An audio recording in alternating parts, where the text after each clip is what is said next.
Continuamos hoy, amigo oyente, nuestro viaje por el Evangelio según San Marcos. En nuestro recorrido llegamos al capítulo 12. Y quisiéramos que usted note que no hay milagros en este capítulo ni en los capítulos siguientes. Ya hemos declarado que Marcos es el Evangelio de acción con su mayor énfasis en los milagros. Según esta premisa, parece que la acción se retarda ahora hasta detenerse completamente. Pero en realidad este es el momento de calma antes de la tempestad. Y todavía nos queda mucha acción por ver. Hemos preparado un pequeño bosquejo de este capítulo y vamos a compartirlo a continuación. En primer lugar, Jesús acelera la batalla con los príncipes religiosos cuando les da la parábola del hombre que plantó la viña en los versículos 1 al 12. En segundo lugar, Jesús echa a perder el complot de los fariseos y herodianos que querían atraparlo en cuanto al tema de pagar los impuestos a César, en los versículos 13 al 17. En tercer lugar, Jesús desbarata el escepticismo de los saduceos en cuanto a la resurrección, versículos 18 al 27. Cuarto, Jesús apacigua la mente del escriba con respecto al gran mandamiento, versículos 28 al 34. En quinto lugar, Jesús interroga a los fariseos en cuanto al Mesías y cita del Salmo 110, en los versículos 35 al 40. Y sexto, Jesús clasifica las ofrendas según las Escrituras, estimando de gran valor las 2 blancas de la viuda, en los versículos 41 al 44. Estamos llegando a muchísima acción, pero es una acción de una clase distinta a la que hemos visto hasta ahora. El Señor Jesús es el Cordero de la Pascua, y ahora está en el lugar de la inspección de cerca para comprobar que es verdaderamente un Cordero sin mancha antes de ser crucificado. Usted recordará que el Cordero de la Pascua tenía que separarse por un tiempo para ser inspeccionado. Todas las olas furiosas de la ira humana se romperían sobre la cabeza de Jesús dentro de unos pocos días. Este no es un período de calma ni de inacción, sino por el contrario, es su encuentro más recio con los príncipes religiosos. Ambos lados usan su artillería más pesada y hacen todos los arreglos y preparativos para la batalla entre el cielo y el infierno, entre la luz y las tinieblas, entre Dios y Satanás. Este no puede ser llamado un período de inacción ni de un cese de hostilidades. El período de 3 años de choques periódicos de Jesús con los príncipes religiosos está ya ahora en un verdadero encuentro de palabras. Jesús toma la iniciativa y gana una victoria en el área verbal, y ellos dejan de tratar de atraparlo de esa manera. Habían esperado obligarle a declarar algo contra lo cual el pueblo cogiera aversión. Todas esas preguntas estaban cargadas con mucho más de lo que se veía a simple vista. Jesucristo precipitó esta acción contándoles la parábola más enfática, franca y directa en todo su ministerio, la parábola del hombre que plantó la viña. El significado es obvio. El capítulo 12 principia pues con esta parábola. Leamos el versículo 1 del capítulo 12 del Evangelio según San Marcos.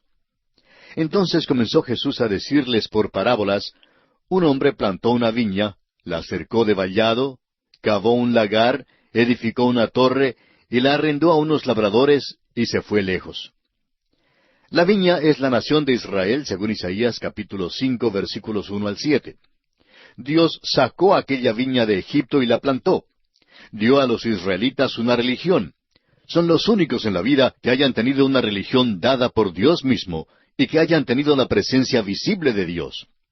Las iglesias de hoy en día nunca han tenido tal cosa. Ahora Jesús sigue hablando a los príncipes religiosos de aquel entonces. Escuche usted lo que les dice en los versículos 2 al 12 de Marcos capítulo 12. Y a su tiempo envió un siervo a los labradores para que recibiese de éstos del fruto de la viña. Mas ellos, tomándole, le golpearon y le enviaron con las manos vacías. Volvió a enviarles otro siervo, pero apedreándole, le hirieron en la cabeza y también le enviaron afrentado. Volvió a enviar otro, y a éste mataron. Y a otros muchos, golpeando a unos y matando a otros. Por último, teniendo aún un hijo suyo, amado, lo envió también a ellos, diciendo: tendrán respeto a mi hijo. Mas aquellos labradores dijeron entre sí: este es el heredero, venid matémosle, y la heredad será nuestra. Y tomándole, le mataron, y le echaron fuera de la viña. ¿Qué pues hará el señor de la viña? Vendrá y destruirá a los labradores, y dará su viña a otros. ¿Ni aun esta escritura habéis leído? La piedra que desecharon los edificadores ha venido a ser cabeza del ángulo. El Señor ha hecho esto, y es cosa maravillosa a nuestros ojos. Y procuraban prenderle, porque entendían que decía contra ellos aquella parábola, pero temían a la multitud, y dejándole, se fueron. Creemos que es muy obvio lo que Jesús está diciendo en esta parábola. Los siervos que Dios envió eran los profetas. El hombre que plantó la viña es Dios el Padre. La viña es la nación de Israel. Dios había elegido y protegido a esta nación. Los labradores eran los príncipes religiosos. Por fin envió a su Hijo, y ese por supuesto es el Señor Jesús, el Hijo amado del Padre. En una manera especial, Jesús vino a la nación de Israel primero. Él dice en Mateo 15:24, «No soy enviado sino a las ovejas perdidas de la casa de Israel». Pero según Juan 3:16, también vino a todo el mundo. Pero aquí nuestro Señor lanza un ataque premeditado y directo contra los príncipes religiosos que aquí se paraban delante de Él. Ya habían maquinado su muerte, y así también Él reveló sus planes. Y según Juan 2:25 dice, «Pues Él sabía lo que había en el hombre». Anunció a los príncipes religiosos lo que ellos mismos iban a hacer. Profetizó cada paso que ellos dieron y anticipó cada uno de sus movimientos. Les acusa de asesinato antes de que lo maten. Este, amigo oyente, es un incidente extraordinario porque profetiza también el juicio sobre Jerusalén, su templo y sus príncipes religiosos. Podemos ver en la historia cómo se cumplió todo esto en el año 70 después de Cristo, cuando Tito destruyó aquella ciudad y les llevó al cautiverio. Podemos ir para mirar el Coliseo en Roma. Fue el trabajo de los esclavos judíos que lo construyó. Ahora vamos a notar aquí algo maravilloso. Jesús añade las palabras, «La piedra que desecharon los edificadores ha venido a ser cabeza del ángulo». Esta es como dos parábolas en una, de la viña y de la piedra. Cristo era una piedra de tropiezo y una roca de ofensa para los príncipes religiosos. Pero muchos se volvieron a Él, y así Él llegó a ser la cabeza del ángulo. Esto al fin será cumplido en el futuro cuando Él venga de nuevo a la tierra. La manera como será cumplida esta profecía se describe en Zacarías 4:7, donde dice, «¿Quién eres tú, oh gran monte? Delante de Zorobabel serás reducido a llanura. Él sacará la primera piedra con aclamaciones de gracia, gracia a ella». Los príncipes religiosos hubieran prendido a Jesús allí mismo y lo habrían ejecutado si no fuera porque le tenían miedo a la gente. Pero ahora notamos que esta parábola en cuanto a la viña estalló en una guerra de palabras y así le envían más delegaciones. Leamos los versículos 13 hasta el 15 de este capítulo 12 de Marcos. «Y le enviaron algunos de los fariseos y de los herodianos para que le sorprendiesen en alguna palabra. Viniendo ellos le dijeron, Maestro, sabemos que eres hombre veraz y que no te cuidas de nadie, porque no miras la apariencia de los hombres, sino que con verdad enseñas el camino de Dios. ¿Es lícito dar tributo a César o no? ¿Daremos o no daremos? Mas él, percibiendo la hipocresía de ellos, les dijo, ¿por qué me tentáis? Traedme la moneda para que la vea. Su pregunta es una obra maestra. Le lisonjearon, pero él los llamó hipócritas. Él no aceptó su lisonja. A propósito, Cristo sí aceptó lo que Nicodemo le había dicho. En cambio, estos sí que eran hipócritas. Ahora, ¿por qué les pidió el dinero? Va a usar la moneda de ellos, es verdad, pero creemos que la pide simplemente porque él mismo no tenía dinero. Figúrese usted, el Señor de la Gloria está en este mundo y no tenía ni 10 centavos en el bolsillo, amigo oyente. ¿Puede imaginarse usted eso? ¡Cuán maravilloso era Él! No tenía ni una moneda, ni tampoco tenía un puñado de tarjetas de crédito en su bolsillo. Simplemente, pues, les pide una moneda y ellos se la dan. Leamos los versículos 16 y 17 de Marcos capítulo 12. Ellos se la trajeron y les dijo, ¿de quién es esta imagen y la inscripción? Ellos le dijeron, de César. Respondiendo Jesús les dijo, dad a César lo que es de César, y a Dios lo que es de Dios. Y se maravillaron de él. Le dieron una moneda y él les hizo una pregunta. Es que si él les hubiera contestado simplemente afirmando que debían pagarle tributo a César, entonces eso significaría que Jesús colocaba al César delante de Moisés y delante del Mesías. Y si por otra parte él hubiera dicho que no necesitaban pagar tributo, habría sido declarado culpable de insurrección contra el César. Ellos creían que le habían atrapado, pero él no había caído en su lazo en ninguna manera. Tuvieron que maravillarse de su respuesta. Y a propósito, su contestación revela que un hijo de Dios tiene una obligación doble, y el hecho es que quizás aún más que doble. En cierta ocasión un pastor visitaba a un miembro de su congregación, y éste le contó que su padre estaba en el hospital y que su madre estaba enferma, pero que tenía cierto dinero separado para donarlo a la iglesia. Al proseguir con su relato, dijo que sus padres estaban sufriendo en condiciones realmente lamentables, que tendrían que aceptar la caridad pública si él no les ayudaba.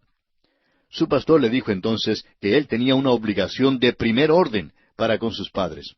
Así lo dice el apóstol Pablo en su primera carta a Timoteo, capítulo 5, versículo 8, donde dice: «Porque si alguno no provee para los suyos, y mayormente para los de su casa, ha negado la fe y es peor que un incrédulo».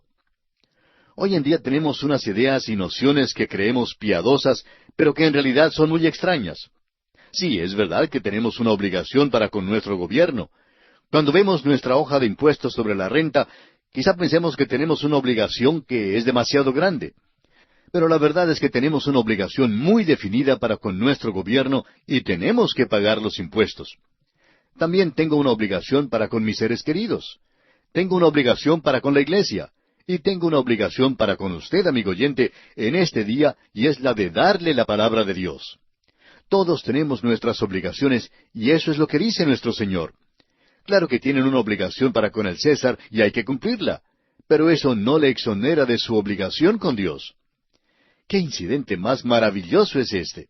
En realidad, él toma este incidente y lo transforma en una parábola. Leamos la última parte del versículo 15 de Marcos capítulo 12. Traedme la moneda para que la vea. Con aquella moneda, Cristo ilustró una gran verdad.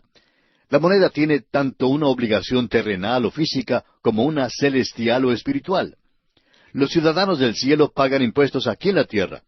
Los peregrinos acá deben depositar sus riquezas eternas en el cielo.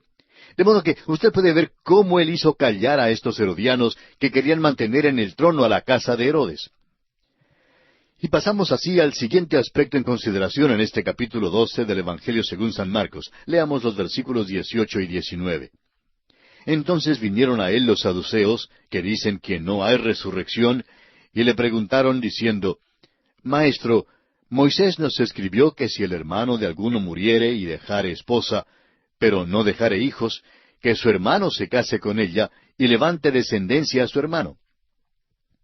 Usted recordará que los saduceos eran los liberales de aquel entonces. Negaban todo lo sobrenatural. Y a propósito, lo que declararon a Jesús era correcto. Era la ley de pariente redentor que se ilustra en el libro de Ruth. Ellos sabían lo que decían las Escrituras al plantear el siguiente caso al Señor Jesucristo. Leamos los versículos 20 al 22. Hubo 7 hermanos. El primero tomó esposa y murió sin dejar descendencia. Y el segundo se casó con ella y murió, y tampoco dejó descendencia. Y el tercero de la misma manera. Y así los 7, y no dejaron descendencia. Y después de todos, murió también la mujer. Esta es una ilustración ridícula, ¿no le parece? Bueno, podría ser duplicada hoy en Hollywood, o quizá en nuestra sociedad contemporánea, pero no deja de ser ridícula. La pregunta de estos saduceos es entonces, en los versículos 23 y 24, en la resurrección, pues, cuando resuciten, ¿de cuál de ellos será ella mujer, ya que los 7 la tuvieron por mujer? Entonces, respondiendo Jesús les dijo: ¿No erráis por esto, porque ignoráis las Escrituras y el poder de Dios? Diríamos que esta es la dificultad hoy en día con aquellos que critican tanto a las Sagradas Escrituras. Notamos ahora mismo que hay un plan para rebajar el gran aumento de nacimientos, y hay quienes dicen que esto es contrario a la Biblia. Es verdad que Dios le dijo a Adán y a Eva: fructificad y multiplicaos. Dios le dijo esto a Adán y a Eva, pero no lo dijo a los Adanes del día de hoy. Él no estaba hablándole a esta generación presente. Si usted, amigo oyente, fuera el único hombre en la tierra hoy en día, y usted y su esposa la única pareja, me imagino que esto sería lo que Dios también les diría a ustedes dos. Dios lo repitió una vez más a Noé cuando él estaba solo con su familia y no había otros en la tierra. Pero Él no lo repite a nosotros hoy. Esto ni aun es declarado a los creyentes en Cristo para que lo cumplan. Muestra una ignorancia de la Biblia, y sin embargo, hoy hay tantas personas que pretenden hablar en cuanto a la Biblia sin conocerla realmente. El Señor Jesucristo les dijo pues a los saduceos que eran ignorantes de dos cosas. En primer lugar, de las Escrituras. No conocían las Escrituras. Y en segundo lugar, no conocían el poder de Dios. El Señor Jesús les explica en el versículo 25 de Marcos 12, porque cuando resuciten de los muertos, ni se casarán, ni se darán en casamiento, sino serán como los ángeles que están en los cielos. Esto no significa que un hombre y una mujer que estaban juntos aquí no puedan estar juntos en el cielo. No estarán juntos como esposo y esposa. No estarán estableciendo un hogar allí, ni estarán criando niños. Eso es lo que les dice aquí. Ahora los versículos 26 y 27 dan más claridad a este asunto. Leamos. Pero respecto a que los muertos resucitan, ¿no habéis leído en el libro de Moisés cómo le habló Dios en la zarza diciendo, Yo soy el Dios de Abraham, el Dios de Isaac y el Dios de Jacob? Dios no es Dios de muertos, sino Dios de vivos. Así que vosotros mucho erráis. No conocen el poder de Dios. Moisés no está muerto. Abraham no está muerto. Isaac no está muerto. Sus cuerpos están enterrados allí en Hebrón, pero no están muertos. Se han ido para estar con Él. Y allí es donde están los creyentes en Cristo hoy en día, los que mueren en el Señor confiando en Él. Él es devastador en sus respuestas a los príncipes religiosos. Ahora vemos que otro hombre viene al Señor, después de haber escuchado él la discusión de Jesús con los saduceos. Leemos ahora los versículos 28 y 29. Acercándose uno de los escribas, que los había oído disputar, y sabía que les había respondido bien, le preguntó, ¿Cuál es el primer mandamiento de todos? Jesús le respondió, El primer mandamiento de todos es, Oye Israel, el Señor nuestro Dios, el Señor uno es. Esta es una cita de Deuteronomio capítulo 6, versículos 4 y 5. No es uno de los 10 mandamientos, sino la declaración doctrinal más grande en todo el Antiguo Testamento. Literalmente este pasaje debe leerse, Jehová nuestro Elohim, en plural, es uno. Israel debía testificar a un mundo de politeísmo e idolatría en cuanto a la unidad de la deidad. La Iglesia debe testificar a un mundo de ateísmo y unitarismo en cuanto a la Trinidad. De este capítulo 12 de Marcos, leamos ahora el versículo 30.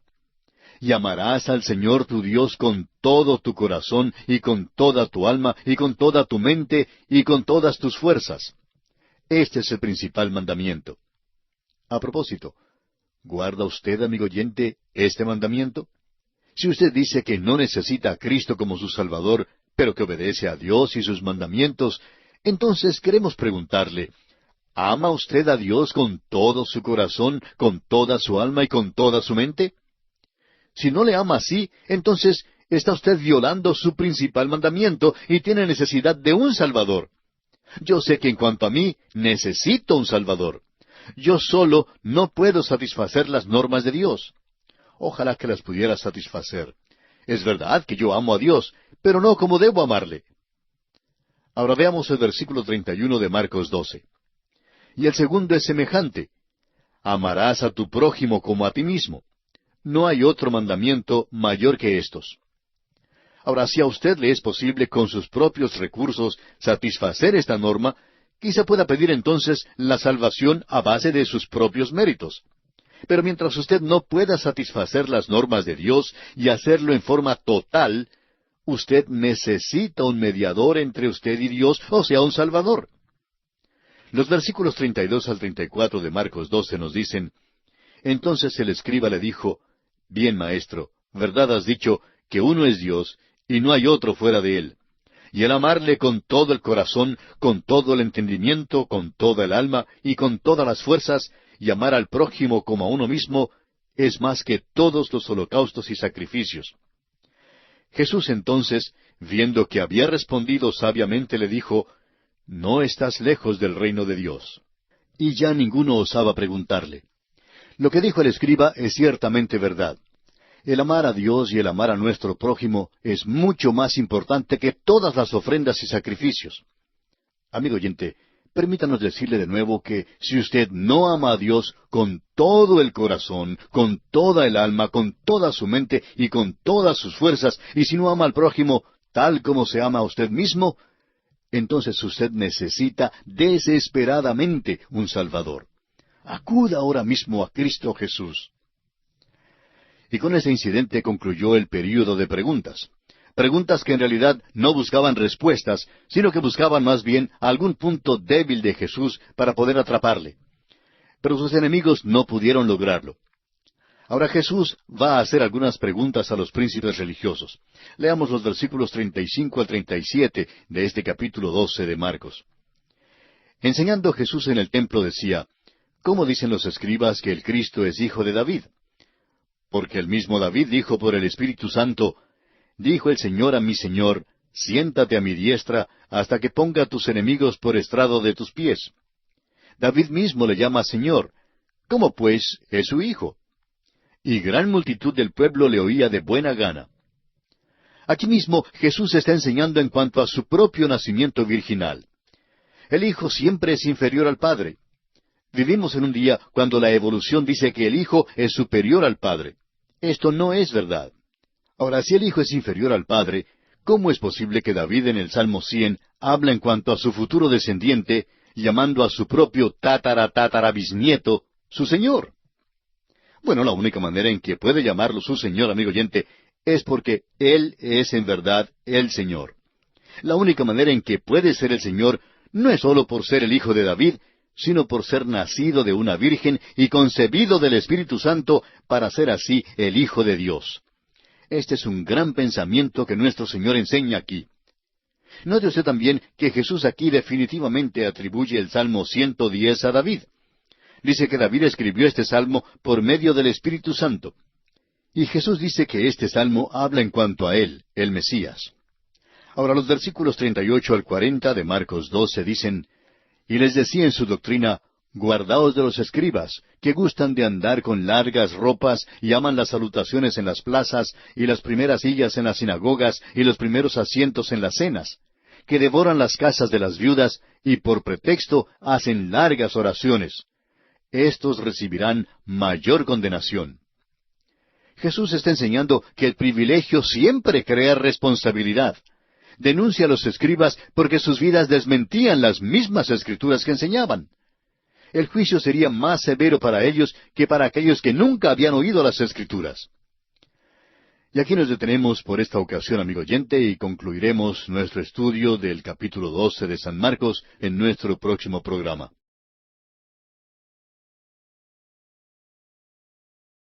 Continuamos hoy, amigo oyente, nuestro viaje por el Evangelio según San Marcos.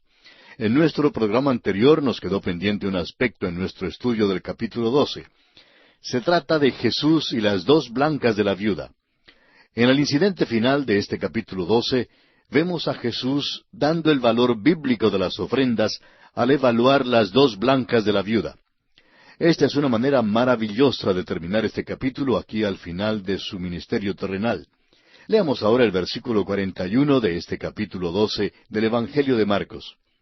Estando Jesús sentado delante del arca de la ofrenda, miraba cómo el pueblo echaba dinero en el arca, y muchos ricos echaban mucho. Jesús estaba allí observando lo que la gente ofrendaba.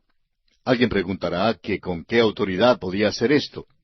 No olvidemos que Él tiene la misma autoridad hoy en día de pararse allí mismo en la hora de tomar la ofrenda en su iglesia, o en cualquier tiempo que le pidan ofrendar para alguna causa dentro de la obra del Señor.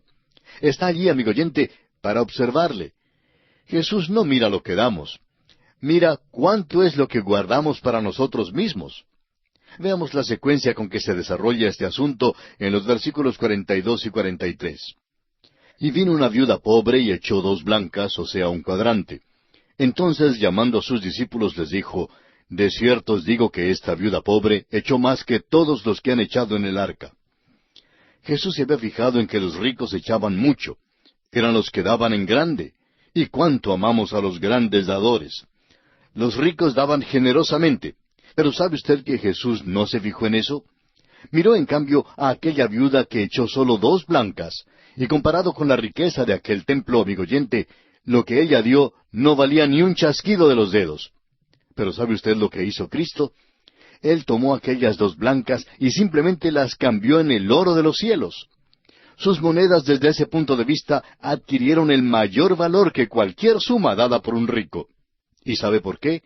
Porque él vio que ella no guardó nada para ella misma, sino que lo dio todo a él. Su amor y su devoción fueron incluidos en esta ofrenda. Amigo oyente, así es como lo mira Cristo. Leamos ahora el versículo 44 de este capítulo 12. Porque todos han echado de lo que les sobra, pero ésta, de su pobreza, echó todo lo que tenía, todo su sustento.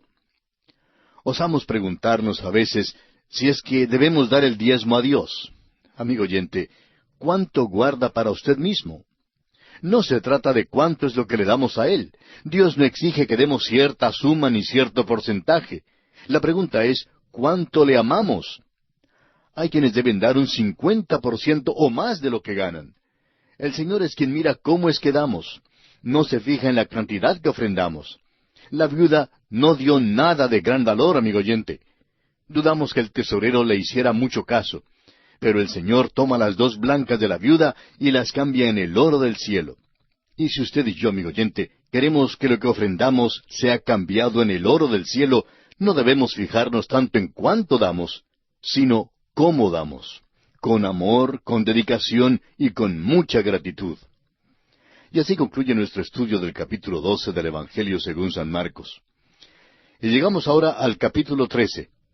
Este capítulo contiene el discurso de Jesús en el Monte de los Olivos y los eventos todavía futuros. En este capítulo 13 encontraremos una vez más que no hay milagros, sino muchísima acción. El Evangelio de Marcos es un evangelio de acción y en él hemos encontrado un gran énfasis sobre los milagros. Pero en este capítulo 13, la acción es algo que ocurrirá en el futuro. Relata los eventos que llamamos escatológicos, o sea, los que finalizan esta edad. Se da también los eventos catastróficos que caracterizarán la gran tribulación. Y se describe la segunda venida de Cristo en forma muy gráfica. Esta es una acción relacionada con el poder divino, un poder mucho más grande que el poder atómico. El discurso del Monte de los Olivos que encontramos en este capítulo es un relato paralelo al relato que da Mateo, pero en una versión más breve que la de Mateo. El hecho es que es una edición resumida. Esta brevedad en sus descripciones caracteriza casi todo el Evangelio de San Marcos, excepto algunos casos notables donde Marcos da el relato más largo en cuanto a ciertos incidentes. Pero en general tiene la costumbre de abreviarlo todo y de presentar una acción veloz. Veamos ahora el bosquejo de este capítulo 13. Primero, la presentación de las preguntas de los discípulos a Jesús en la cumbre del Monte de los Olivos, versículos 1 al 4. Segundo, el panorama de esta edad, versículos 5 al 7. En tercer lugar, la persecución precedente a la gran tribulación, en los versículos 8 al 13. En cuarto lugar, la profecía en cuanto a la gran tribulación, versículos 14 al 23.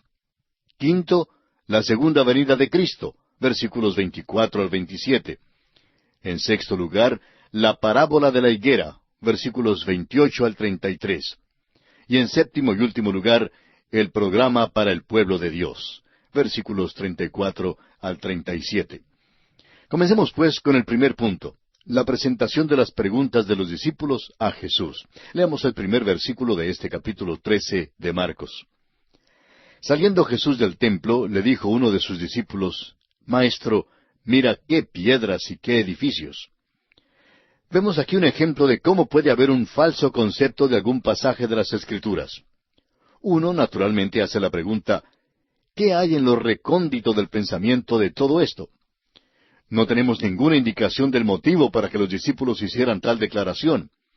En realidad, tenemos que volver a Mateo, capítulo 23, versículo 28, para enterarnos del motivo. Jesús había pronunciado una desolación venidera sobre el tiempo. Los discípulos estaban confundidos porque había una grandiosidad y gloria difíciles de emular en el templo y en los edificios aledaños.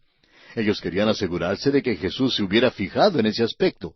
Por tanto, le dicen, Maestro, qué piedras y qué edificios. Notemos la respuesta de Jesús en el versículo 2. Jesús respondiendo le dijo, ¿ves estos grandes edificios? no quedará piedra sobre piedra que no sea derribada. Jesús les hace una pregunta. Ellos le habían pedido que mirara los edificios porque no querían que Él no los notara. Ahora Jesús les hace la pregunta, ¿realmente los ven? Jesús está enseñando aquí una gran lección espiritual. Quizá usted vive, o por lo menos ha estado alguna vez, en una de nuestras grandes ciudades de nuestro continente, y ha podido notar los grandes edificios que se elevan por todas partes. Y al contemplar las enormes edificaciones de nuestro tiempo, bien podríamos hacer la misma pregunta de aquel discípulo de Jesús. ¿No ve todos estos bellos edificios? Son nuevecitos y son bellos. Pero, amigo oyente, cuando contemplamos una edificación, ¿qué es lo que realmente vemos? Vemos su belleza, su resistencia, su estabilidad y su durabilidad. Nos parece que estarán allí por un tiempo larguísimo, a menos que venga un terremoto de aquellos fuertes. En realidad, estos edificios son pasajeros. Una verdadera perspectiva nos permitiría ver que ni una piedra quedará sobre otra. Es verdad que estos edificios son hechos de acero y hormigón, pero aún así es seguro que algún día se van a venir abajo. El apóstol Pablo declaró esta gran verdad espiritual en su segunda carta a los Corintios, capítulo 4, versículo 18, de esta manera: no mirando nosotros las cosas que se ven, sino las que no se ven, pues las cosas que se ven son temporales, pero las que no se ven son eternas. Amigo oyente, esa es una gran verdad. ¿Sabía usted que Nabucodonosor caminaba por la gran Babilonia en su tiempo, y viendo toda su gloria dijo, ¿no es esta la gran Babilonia que yo he edificado? Pero, ¿ha visto usted un cuadro de las ruinas de Babilonia hoy en día? No hay allí nada de qué jactarse. Ha pasado y su gloria ha desaparecido completamente. Y los rascacielos de nuestras grandes ciudades, amigo oyente, también caerán. Jesús dice que todo caerá. Y estas cosas están pasando. Amigo oyente, ¿tiene usted la visión espiritual como para ver las cosas que son eternas? Continuemos con los versículos 3 y 4 de Marcos capítulo 13. Y se sentó en el monte de los olivos frente al templo. Y Pedro, Jacobo, Juan y Andrés le preguntaron aparte, dinos, ¿cuándo serán estas cosas? ¿Y qué señal habrá cuando todas estas cosas hayan de cumplirse? Marcos siempre incluye algún detalle que no nos dan los escritores de los otros evangelios.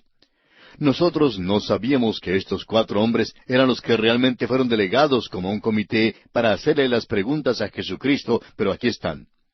Recuerde usted que este es el evangelio de Pedro. Pedro le dijo a Marcos lo que estos 4 hombres que estaban en el grupo le preguntaron a Jesús. Marcos menciona 2 de las preguntas. Mateo menciona 3 preguntas que le hicieron a Jesús, mientras que Lucas da parte de la respuesta.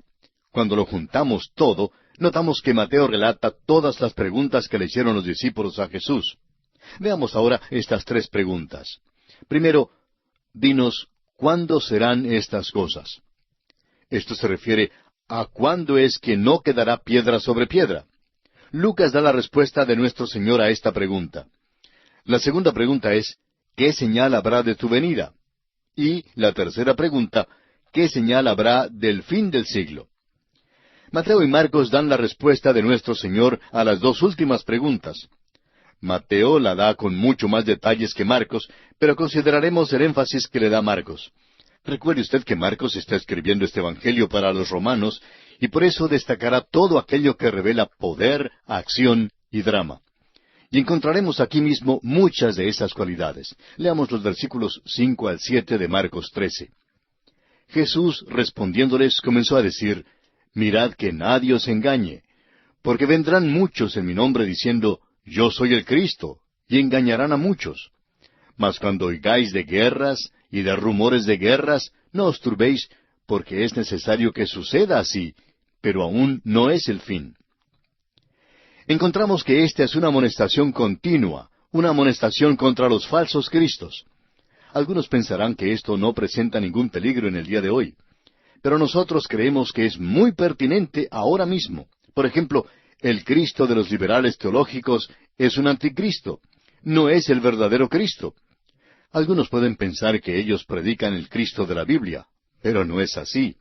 Según las declaraciones de ellos, el Cristo que predican no nació de una virgen, nunca hizo milagros, no derramó su sangre por los pecados del mundo, no fue levantado corporalmente del sepulcro, no subió al cielo, ni viene de nuevo corporalmente. Amigo oyente, no hay un Cristo así en la Biblia.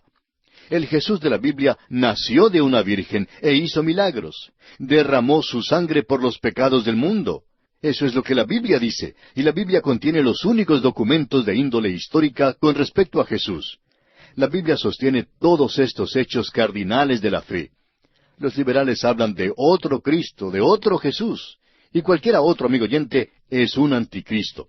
Escuche usted las palabras del evangelista Juan en su primera carta, capítulo 2, versículo 18. Dice él, «Hijitos, ya es el último tiempo, y según vosotros oísteis que el anticristo viene, así ahora han surgido muchos anticristos. Por esto conocemos que es el último tiempo». Hay muchos anticristos, amigo oyente. Le hemos hecho notar el Cristo de los liberales, pero hay muchísimos Cristos falsos hoy en día, y cada uno de ellos alega ser el Cristo. Según nos dicen, un fundador de una religión en el sur del estado de California, en los Estados Unidos, alega hoy que a él le es posible hacer lo que Cristo pudo hacer. Uno de los Beatles, por ejemplo, alegó que ellos eran más populares que Cristo, y que les era posible hacer mucho más que lo que Cristo pudiera hacer para nuestros tiempos. Hay muchos anticristos en el mundo, y nuestro Señor hizo bien en amonestarnos en cuanto a ellos. Y luego, las guerras, como los falsos cristos, caracterizan toda la edad. Ningún creyente debe perturbarse por causa de las guerras. No son señal del fin de la edad. Ni anticristos ni guerras indican que estamos al fin de la edad. Cuando decimos anticristos, no nos referimos al anticristo final. Todos estos falsos cristos señalan a ese anticristo, al anticristo final. Y pasamos ahora a considerar la persecución precedente a la gran tribulación. Leamos el versículo 8 de este capítulo 13 de Marcos. Porque se levantará nación contra nación y reino contra reino, y habrá terremotos en muchos lugares, y habrá hambres y alborotos. Principios de dolores son estos. Hoy en día el hombre cree que es tan civilizado y que tiene tantas cosas y que está haciendo del mundo un lugar maravilloso. Pero de repente descubre que está contaminando el mundo y que lo va a hacer inhabitable. Y que antes que pase mucho tiempo, a menos que se rebaje el gran aumento de nacimientos, la humanidad morirá de hambre. La Biblia dice, amigo oyente, que vendrán las aflicciones y las hambres. Es interesante que este libro que los hombres han despreciado es tan exacto en cuanto a todo. Hace unos pocos años que los hombres creían que la ciencia resolvería todos los problemas del mundo. Ahora sabemos que la misma ciencia ha creado tales problemas que ni la ciencia ni el mundo pueden resolver. Aún Bernard Shaw tuvo que decir, la ciencia en la cual yo confiaba absolutamente ha fallado. Y ustedes están viendo a un ateo que ha perdido su fe. ¡Qué tragedia! Permítanos decirle, amigo oyente, que estas son las cosas que caracterizarán el fin de la edad. Leamos ahora los versículos 9 y 10 de este capítulo 13. Pero mirad por vosotros mismos, porque os entregarán a los concilios, y en las sinagogas os azotarán, y delante de gobernadores y de reyes os llevarán por causa de mí, para testimonio a ellos. Y es necesario que el Evangelio sea predicado antes a todas las naciones. Ahora no creemos que esté hablando aquí en cuanto a la iglesia. Y el Evangelio del cual él habla aquí es el Evangelio del reino. Este también es el Evangelio de la gracia. No es que haya dos evangelios. El Evangelio del reino realmente es una faceta del Evangelio de la gracia. Toda salvación es por la gracia de Dios. Y Dios nunca ha tenido sino un solo medio para salvar a los pecadores, y es mediante la sangre de Jesucristo. Pero el Evangelio del reino acentuará el mensaje de arrepentíos porque el reino de los cielos se ha acercado. En otras palabras, Él viene. Y cuando ellos lo digan en aquel día, será en el período de la gran tribulación. Y así será cumplido todo esto al pie de la letra. Veamos ahora el versículo 11 de Marcos capítulo 13. Pero cuando os trajeren para entregaros, no os preocupéis por lo que habéis de decir, ni lo penséis, sino lo que os fuere dado en aquella hora, eso hablad, porque no sois vosotros los que habláis, sino el Espíritu Santo. Esto no es un versículo que pueda usar un predicador perezoso como una excusa para no preparar un sermón. Un predicador estaba en una ocasión en una estación del ferrocarril esperando el tren que le llevaría a un pueblito donde iba a predicar. Otro predicador que estaba parado allí le estaba observando y le vio caminando de un lado a otro repasando sus notas para su sermón. —¿Es usted predicador? —le preguntó el segundo. —Sí, lo soy —contestó el primero. —¿Y qué hace usted? —preguntó el segundo. —Estoy repasando las notas del sermón —dijo el primero. —¿Me quiere usted decir entonces que usted prepara de antemano su sermón? —Claro que sí. —¿Y usted no lo hace? —dijo el primero. —No, no lo preparo. Espero que llegue al púlpito y el Espíritu Santo de Dios me da un mensaje.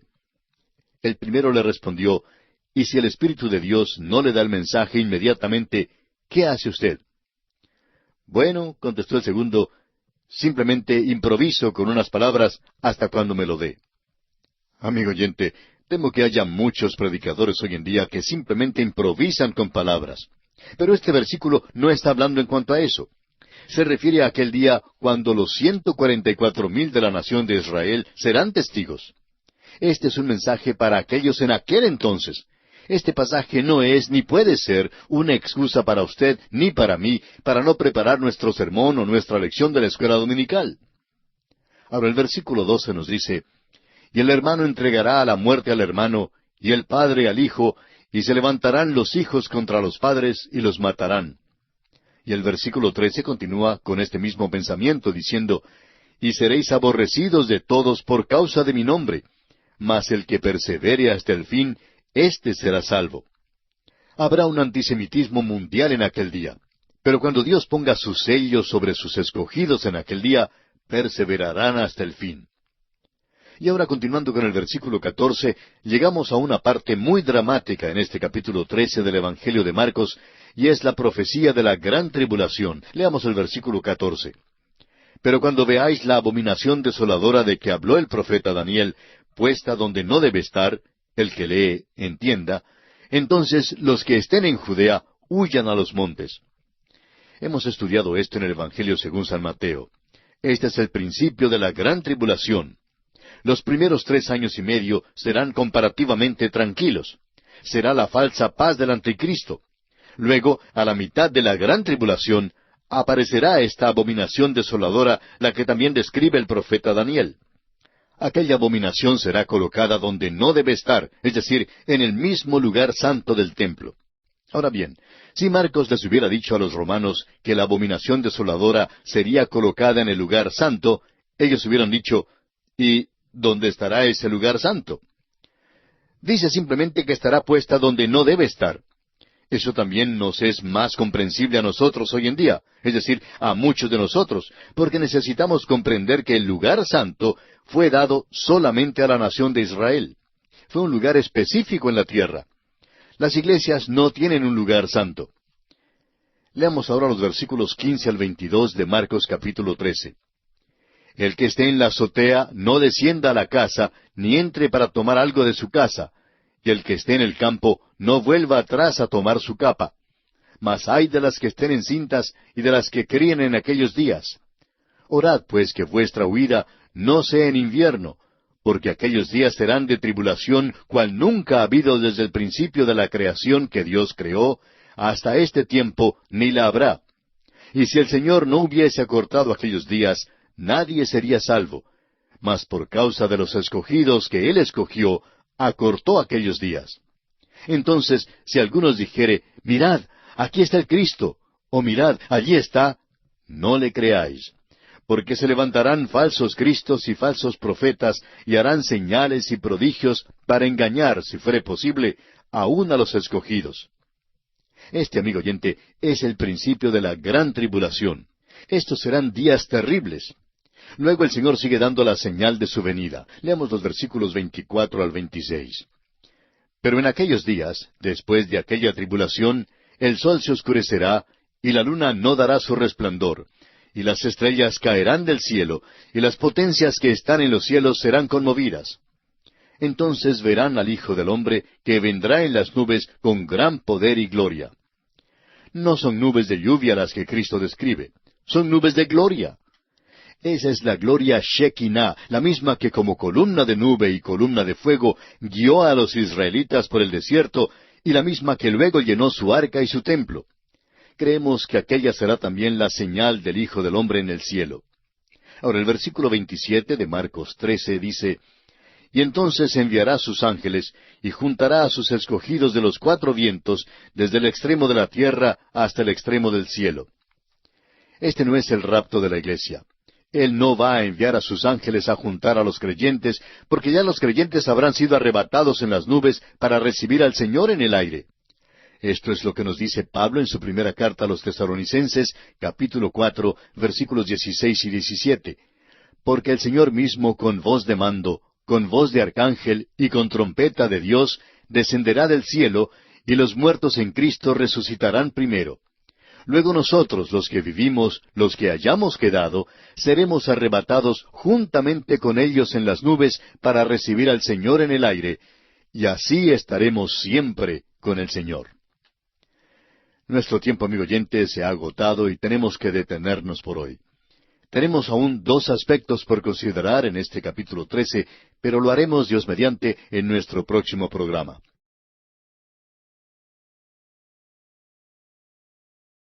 Continuamos hoy, amigo oyente, nuestro viaje por el Evangelio según San Marcos. En nuestro programa anterior dejamos pendiente dos aspectos en nuestro estudio del capítulo 13 de este Evangelio y vamos a considerarlos en esta oportunidad. El primero de ellos es la parábola de la higuera. Leamos los versículos 28 al 33 del capítulo 13. De la higuera aprended la parábola. Cuando ya su rama está tierna y brotan las hojas, sabéis que el verano está cerca. Así también vosotros, cuando veáis que suceden estas cosas, conoced que está cerca, a las puertas. De cierto os digo que no pasará esta generación hasta que todo esto acontezca. El cielo y la tierra pasarán, pero mis palabras no pasarán. Pero de aquel día y de la hora nadie sabe, ni aun los ángeles que están en el cielo, ni el Hijo, sino el Padre. Mirad, velad y orad, porque no sabéis cuándo será el tiempo. Hemos dicho antes que la higuera habla de la nación de Israel. Reconocemos que hay un desacuerdo aquí y en realidad no importa que haya quienes no estén de acuerdo con nosotros y que crean que la higuera simbolice otra cosa. Personalmente creemos que hay suficiente escritura que revela con claridad que la higuera simboliza la nación de Israel. Después de todo, Israel es el reloj de Dios. Él dice que debemos mirar la higuera. El reloj de Dios no es un Omega o un Longines, sino Israel. Eso es lo que dice aquí. Y les manda que velen. El último aspecto en consideración en este capítulo 13 del Evangelio según San Marcos es el programa para el pueblo de Dios. Leamos los últimos versículos de este capítulo 13, versículos 34 al 37, que dicen así: Es como el hombre que yéndose lejos dejó su casa y dio autoridad a sus siervos y a cada uno su obra, y al portero mandó que velase.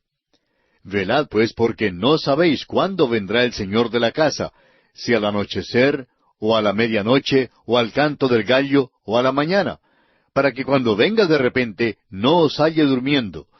Y lo que a vosotros digo, a todos lo digo: velad. Esa es la instrucción para usted y para mí hoy en día. Uno puede velar con ansiedad o puede velar con temor. Pero el Hijo de Dios debe velar, anhelando aquella esperanza bienaventurada y la manifestación gloriosa. Esa es la alegría y la expectación del creyente. En aquel día, en la tierra habrá gran temor, pero el velar del creyente será con gran gozo y muy alejado de cualquier ansiedad. Y así concluye el capítulo 13 del Evangelio según San Marcos. Llegamos ahora al capítulo 14, el capítulo más largo del Evangelio de San Marcos. Este capítulo tiene 72 versículos. Es cierto que ahora nos hallamos en un capítulo de acción. Sin embargo, la acción en este capítulo ya no centra su atención en Jesús. Él no es el personaje que sobresale por su acción en este capítulo. Vemos aquí que tanto los enemigos como los amigos de Jesús están influyendo en el rumbo que lleva su vida. Ha llegado el momento de ser entregado. Su ministerio terrenal termina con el cumplimiento de la profecía que dice en Isaías capítulo 53, versículo 7, «Como cordero fue llevado al matadero». Se entrega en las manos de los hombres. María le unge, Judas le traiciona, Pedro le niega, y el Sanedrín lo arresta. Se entrega a la voluntad de su Padre. Al pasar bajo la sombra de la cruz, el corazón reverente siente como si fuera necesario quitarse el calzado de nuestros pies espirituales. Hay profundidades que no han sido sondeadas y alturas que no han sido escaladas. La acción de este momento tiene que ver con la angustia y la agonía de su alma. Su hora ha venido. ¿Recuerda usted que en las bodas de Caná él había dicho a su madre, ¿aún no ha venido mi hora? Pero ahora, amigo oyente, sí ha llegado. En este capítulo y en el capítulo siguiente hay un acuerdo extraño entre el cielo y el infierno. La luz y las tinieblas van juntas en la misma dirección. La justicia y el pecado van a la cruz, y Dios y Satanás han decidido que Jesús será crucificado. Estas son decisiones individuales que convergen en la cruz. Y a propósito, esto todavía es cierto hoy en día. Veamos pues el bosquejo de este capítulo 14. Primero, los principales sacerdotes conspiran para matar a Jesús. Versículos 1 y 2. En segundo lugar, María de Betania unge la cabeza de Cristo. Versículos 3 al 9. En tercer lugar, Judas piensa traicionar a Jesús. Versículos 10 y 11. Cuarto, Jesús prepara la última Pascua y la primera cena del Señor. Versículos 12 al 25. En quinto lugar, tenemos que Pedro promete su lealtad, en los versículos 26 al 31. Sexto, Jesús ora en el huerto de Getsemaní, versículos 32 al 42. Séptimo, Jesús es arrestado, versículos 43 al 52. Octavo, Jesús es puesto a prueba ante el Sanedrín, en los versículos 53 al 65. En noveno y último lugar, Pedro declara que no conoce a Jesús, versículos 66 al 72. Consideremos pues en primer lugar el complot para matar a Jesús. Leamos los primeros dos versículos de este capítulo 14 de Marcos. 2 días después era la Pascua y la fiesta de los panes sin levadura, y buscaban los principales sacerdotes y los escribas cómo prenderle por engaño y matarle. Y decían, no durante la fiesta, para que no se haga alboroto del pueblo. La Pascua era guardada en el 14 del primer mes, que es el mes de Nisán en el calendario hebreo, y que corresponde a nuestro mes de abril. En Levítico 23:5 leemos, en el mes primero, a los 14 del mes, entre las 2 tardes, Pascua es de Jehová. Luego, la fiesta de los panes sin levadura se guardaba el 15 del mismo mes, y continuaba por 7 días más. En el mismo capítulo 23 de Levítico, versículo 6, leemos, y a los 15 días de este mes es la fiesta solemne de los panes sin levadura a Jehová. 7 días comeréis panes sin levadura. Creemos que la intención de estos príncipes era de prender a Jesús al fin del tiempo de la Pascua, después que las multitudes hubieran salido de Jerusalén para luego matarle. Decidieron que no lo prenderían en los días de la fiesta, es decir, durante el tiempo de la Pascua, la fiesta de los panes sin levadura que se prolonga por 7 días.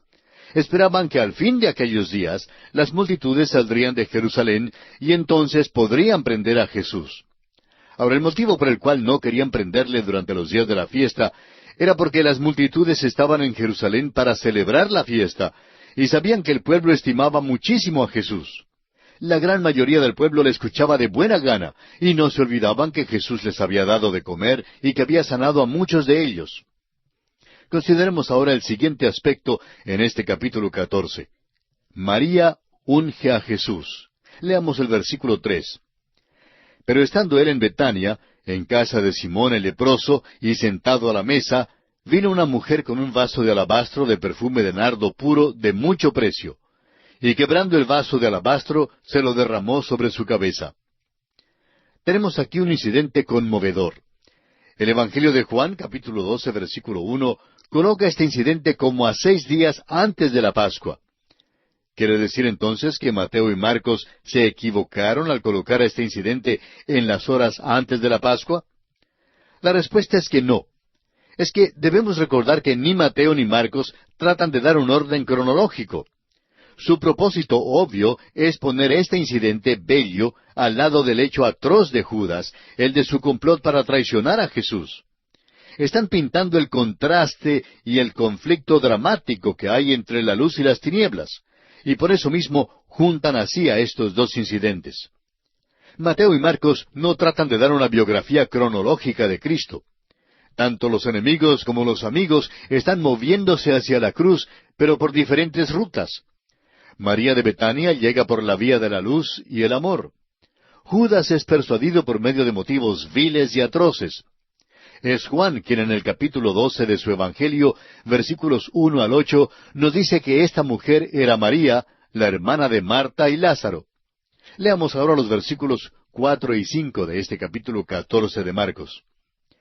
Y hubo algunos que se enojaron dentro de sí y dijeron, ¿para qué se ha hecho este desperdicio de perfume? Porque podía haberse vendido por más de 300 denarios y haberse dado a los pobres. Y murmuraban contra ella. Juan también nos informa que fue Judas quien encabezó la traición y detención buscando que los otros le siguiesen. La sugerencia piadosa de que las utilidades fueran usadas para los casos caritativos encubría su verdadero motivo. Judas quería consignarlos para sus propios objetivos egoístas. Lamentablemente, a veces encontramos este mismo tipo de cosa en nuestros días en la obra cristiana. Si le hubieran dado el dinero a Judas, ¿qué habría hecho Judas con el dinero? Continuemos con los versículos 6 y 7 de Marcos capítulo 14 que dicen, Pero Jesús dijo, Dejadla, ¿por qué la molestáis? Buena obra me ha hecho. Siempre tendréis a los pobres con vosotros, y cuando queráis les podréis hacer bien. Pero a mí no siempre me tendréis. Si fueran sinceros, habría muchas oportunidades para ayudar a los pobres, y podrían haber aprovechado esas oportunidades. La presencia de los pobres es una de las características de esta edad. No habrá ninguna eliminación de la pobreza, sino hasta cuando venga Jesús. Esta idea hoy en día de que se puede eliminar la pobreza entregando dólares y cheques de dinero es una equivocación muy grande. Hay tantas otras cosas que son malas en el mundo y que necesitan ser corregidas primero. Continuemos ahora con los versículos 8 y 9. Esta ha hecho lo que podía, porque se ha anticipado a ungir mi cuerpo para la sepultura. De cierto os digo que donde quiera que se predique este Evangelio en todo el mundo, también se contará lo que ésta ha hecho para memoria de ella. Ella hizo lo que podía. Y eso es todo lo que Dios siempre ha pedido que hagan los hombres. Pero lo importante que debemos notar aquí es que María tuvo un discernimiento espiritual en aquel tiempo en particular y que tristemente les faltaba a los apóstoles. Ella ungió el cuerpo de Jesús para su entierro. Piense usted en eso. Esta frágil mujer se paró al borde de los eventos que conducían a la cruz y le dejó saber al Señor lo que ella comprendía. Permítanos decir, amigo oyente, que ninguno de los apóstoles infirió intuitivamente esto, pero ella sí lo comprendió. La fragancia del vaso de alabastro que ella quebró aquel día ha sido llevado a través de los siglos por el Espíritu Santo hasta el mismo día de hoy. Todavía, aún en esta misma hora, esta fragancia llena los corazones con su dulzura. Esperamos, amigo oyente, que ahora mismo la fragancia de este frasco de alabastro pueda ser llevada por medio de las ondas radiales hasta donde usted se encuentra, y que usted pueda ver esta cosa tan conmovedora que hizo María. Aquí, en la sombra de sus sufrimientos, los sufrimientos de Jesús, había alguien que comprendía. Es muy fácil leer esto y puede llegar a tener un poco de significado para nosotros.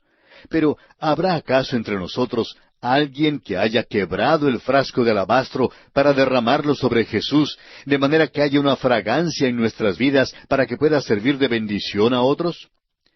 Creemos que quizás si alguno de nosotros quebráramos el vaso de alabastro de perfume, sería con aquel mismo pretexto de ayudar a los pobres. Me pregunto, amigo oyente, si aquellos que son de Dios realmente hacen lo que deben hacer.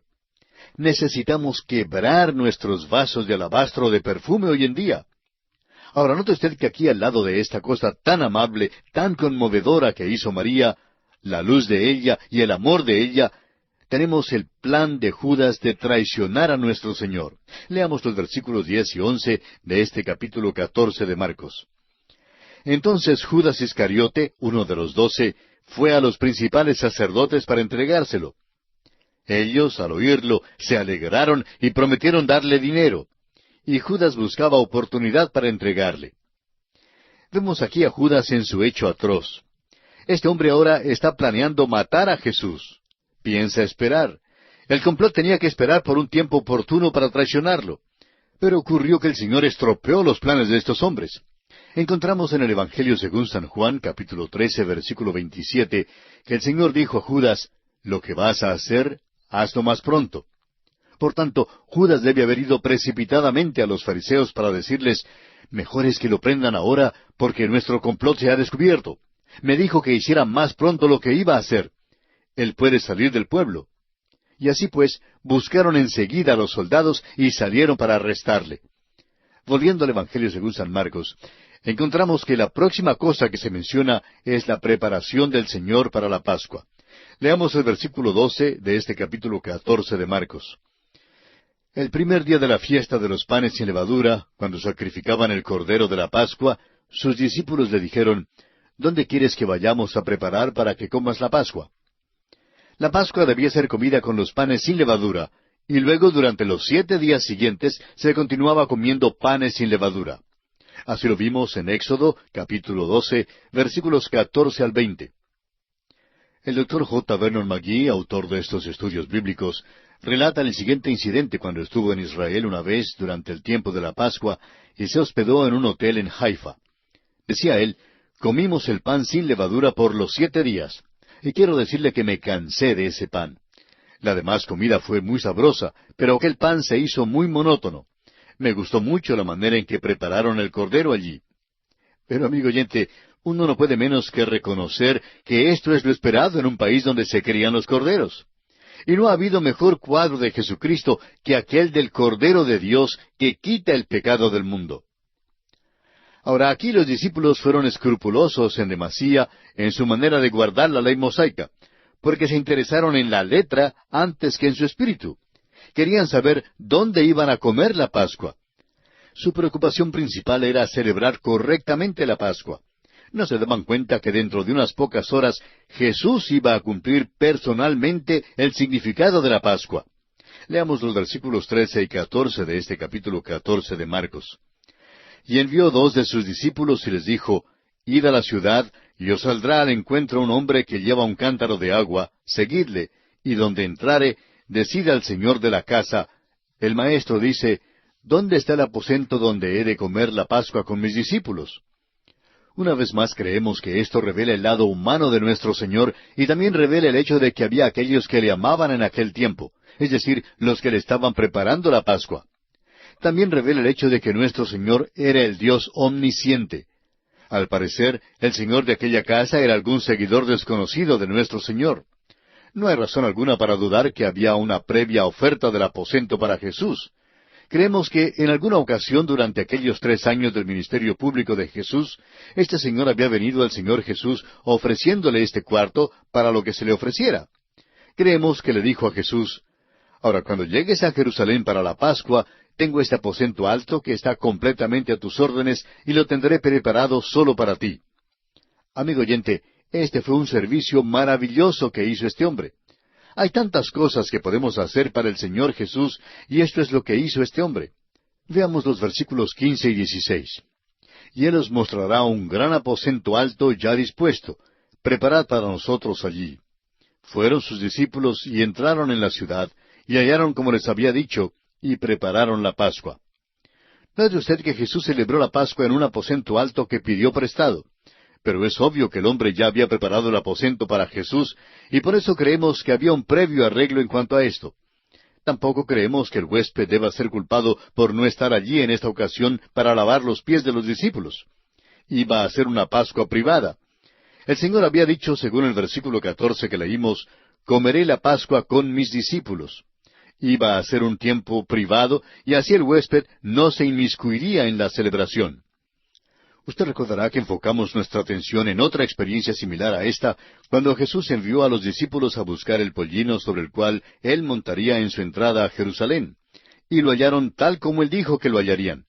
Creemos que Jesús había hecho un previo arreglo para el pollino. Aparentemente nuestro Señor hacía los preparativos al proseguir su camino. Y pasamos ahora al siguiente aspecto. Leamos el versículo 17. Y cuando llegó la noche, vino Él con los 12. Note usted que Jesús vino por la noche. La Pascua empieza a la puesta del sol y creemos que Jesús vino cubierto por la sombra de la noche. Jesucristo no iba a permitir que sus enemigos hicieran nada sino hasta cuando Él estuviera listo. Pero más tarde, en su debido tiempo, Jesús se entregaría en sus manos para ser crucificado. No sería según el horario previsto por los príncipes religiosos, sino según el horario del mismo Señor Jesucristo. Esta es una cosa maravillosa. Esta fue una ocasión amable. Comió la Pascua con ellos de una manera tranquila e informal. Hemos convertido el servicio de la Santa Cena del Señor en un servicio demasiado formal. Vemos que Él comió la Pascua con ellos aquí, y que la próxima comida que Él comió con ellos fue después de su resurrección, cuando desayunaron juntos en la playa del mar de Galilea. Creemos que este tiempo que pasaron en la última cena fue un tiempo de compañerismo. A veces se sirve cenas en nuestras iglesias, y es maravilloso que los hermanos se reúnan y disfruten del compañerismo alrededor de la persona de Cristo. Pero si Cristo no está en el centro, entonces simplemente nos divertimos y no nos gozamos de una comunión como hermanos comprados por la sangre de Jesucristo. Estas deben ser ocasiones para reunirnos alrededor de la persona de Cristo. Y ese fue el propósito de aquellos que se reunieron en aquel aposento alto. Leamos ahora los versículos 18 y 19 de Marcos 14. Y cuando se sentaron a la mesa mientras comían, dijo Jesús: De cierto os digo que uno de vosotros que come conmigo me va a entregar. Entonces ellos comenzaron a entristecerse y a decirle uno por uno: ¿Seré yo? Y el otro: ¿Seré yo? Todos sabían que eran capaces de hacerlo. Seguramente usted, amigo oyente, ha descubierto que es totalmente depravado y que es pecador. Usted no es una buena persona, sino un pecador. Y usted es enteramente capaz de volverle la espalda a Dios. Y si es que no lo ha descubierto, entonces no ha descubierto mucho. Lamentablemente hay personas en la iglesia que no reconocen que son pecadores y que están perdidos. Y hay algunos creyentes en la iglesia que no se dan cuenta que son capaces de volverle la espalda a Dios. El apóstol Pablo, en su primera carta a los Corintios capítulo 2, versículo 14, nos dice: Pero el hombre natural no percibe las cosas que son del Espíritu de Dios. Todos podríamos preguntar: ¿seré yo? Bien, leamos ahora los versículos 20 y 21. Él respondiendo les dijo: Es uno de los 12, el que moja conmigo en el plato. A la verdad el Hijo del Hombre va, según está escrito de él. Mas ay de aquel hombre por quien el Hijo del Hombre es entregado. Bueno le fuera a ese hombre no haber nacido. Fue Judas Iscariote quien se decidió a traicionarle. La responsabilidad de Judas fue muy grande, porque él tuvo la oportunidad de estar con Jesús durante los 3 años de su ministerio público. El salmista escribió en el Salmo 41:9: Aún el hombre de mi paz, en quien yo confiaba, el que de mi pan comía, alzó contra mí el calcañar. Señaló a Judas Iscariote. Y creemos que Judas Iscariote salió en este momento crítico. Y pasamos a considerar el siguiente aspecto en este capítulo 14. Jesús instituyó una nueva fiesta al ir desapareciendo la vieja. Erigió un nuevo monumento, no de bronce ni de mármol, sino un monumento que tomó estos elementos que perecen tan fácilmente como el pan y el vino. La celebración tradicional de la Pascua judía había anticipado su venida como el Cordero de la Pascua. Y ahora la Cena del Señor mira hacia atrás, hacia su muerte. Y aquí vamos a detenernos por esta ocasión. Continuaremos considerando este capítulo 14 del Evangelio según San Marcos en nuestro próximo programa.